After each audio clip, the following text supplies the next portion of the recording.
I was just determined that I knew what I was capable of.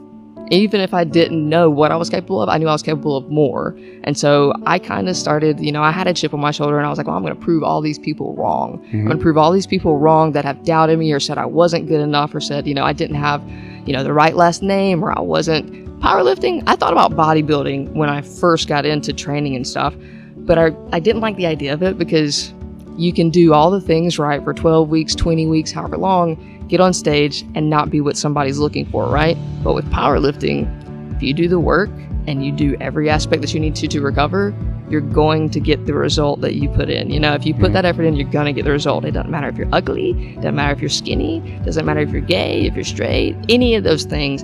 All that matters is that you are willing to do that work and you're there to show it. And so that's when I kind of just fell in love with it. And I realized it wasn't about, once I got a little bit older, it wasn't about proving people wrong, because who cares about Joe Schmo that says I can't do anything, but he hates his job, he hates his life, he hates his wife, he hates everything about it. And so I'm not concerned with the thoughts that he's saying to me. What I'm worried about is how I'm sleeping at night. Am I sleeping at night knowing that I'm chasing my purpose, that I'm doing what I need to do?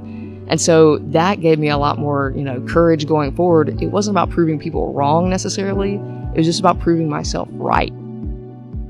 So I really just had to make a decision. Is this worth it? You want 5 more years of being the absolute very best? Or do you want to make a lasting impact? Do you want to teach other people? And just my whole biggest thing, I had to go back to the main thing, the main driver of why I did this in the first place. My grandpa told me I was the strongest woman in the world. And I proved that. I did that. And I wanted, more than anything, I just wanted to show everyone that if you wanted something bad enough, you could do it. No matter what your last name was, no matter how much money you had, no matter what your childhood was, no matter anything about your life, if you wanted something bad enough and you were willing to put all of your effort, all of your energy, all of it there, you could do it. And so when that was being my biggest, that was the whole purpose behind it all, the most selfish thing I could have possibly done was keep going. And I think about it on time and time. I think about it. I'm like, man, I really sold myself short, didn't I? I could have squatted 600 pounds. I could have done this. I could have done that. But I look at where I'm at right now, and truly, this is probably the first time I've ever said this, but I'm proud of myself.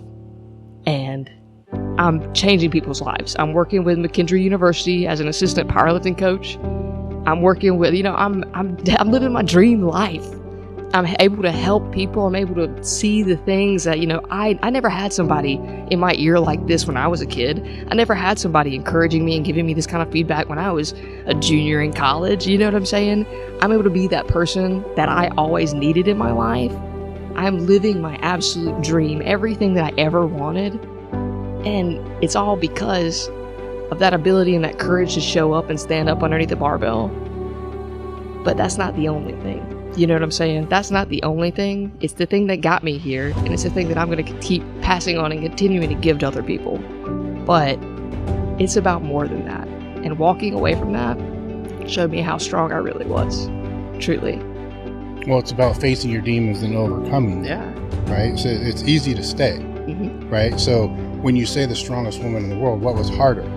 Doing those lifts? Walking away. Or walking away? Walking away. You found a way, to deal with that break, but then embrace it at a large level.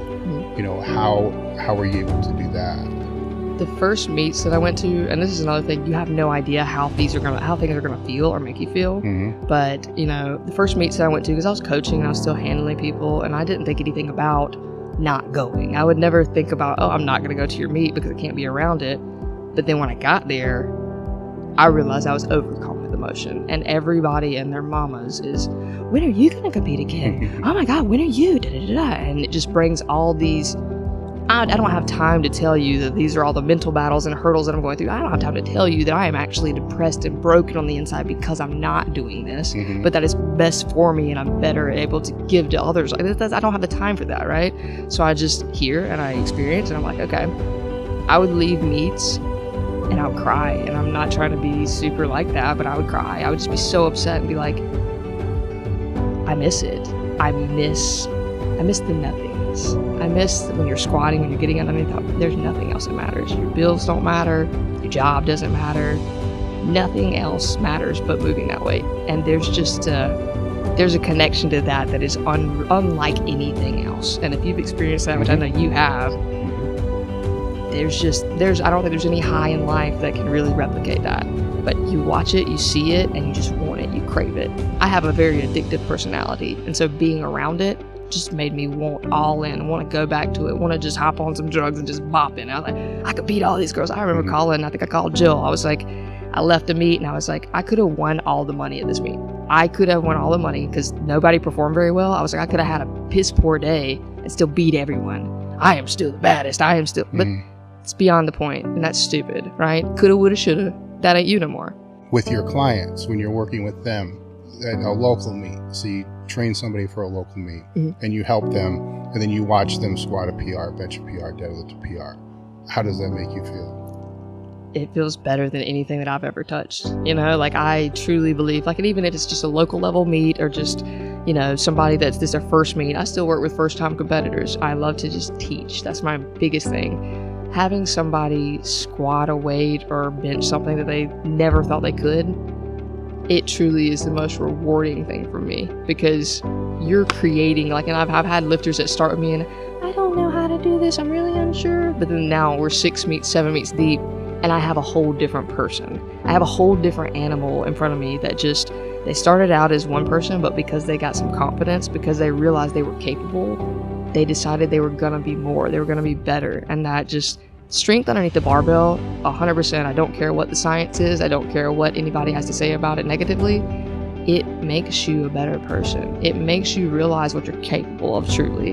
And I don't think that there's any better character building exercise than having a heavy barbell on your back, and the only thing you gotta do is just stand up with it.